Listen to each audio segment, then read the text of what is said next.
je suis Floriane, admin de tutorat et nous allons aujourd'hui parler des différents potentiels d'action du cœur, rapide et lent. Pour ce faire, nous verrons leur description et leur mécanisme. Tout d'abord, il faut savoir qu'il y a deux types de cellules cardiaques, les cellules myocardiques qui effectuent le travail mécanique et les cellules nodales qui déclenchent leur contraction. Les premières sont responsables du premier type de potentiel d'action qui est rapide. Il est constitué de 5 phases.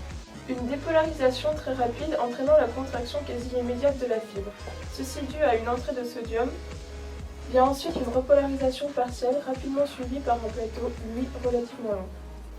Il s'ensuit une repolarisation grâce à la sortie de potassium, correspondant au retour au repos, autant au niveau mécanique qu'électrique, maintenu par la pompe Na+K+.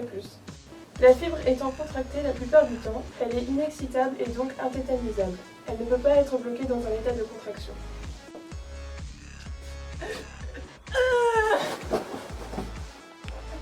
Passons au potentiel d'action lent, géré donc par les cellules nodales. Celui-ci se fait en 4 phases, dont une phase de repos très particulière. Sa dépolarisation est lente, et le plateau qui la suit n'est que peu marqué. Contrairement aux cellules myocardiques, c'est ici le calcium qui assure ces phénomènes. La repolarisation est elle aussi progressive. La chose à retenir de ce phénomène est la dépolarisation spontanée lors du soi-disant repos. Il y a plus d'entrée de cations, en l'occurrence le sodium, que de sortie, pour le potassium, d'où l'augmentation du potentiel d'action. Cette dépolarisation est plus courte dans le nœud sinusal que dans le nœud atrioventriculaire, ce qui prouve que c'est le nœud sinusal qui assure l'automaticité du cœur.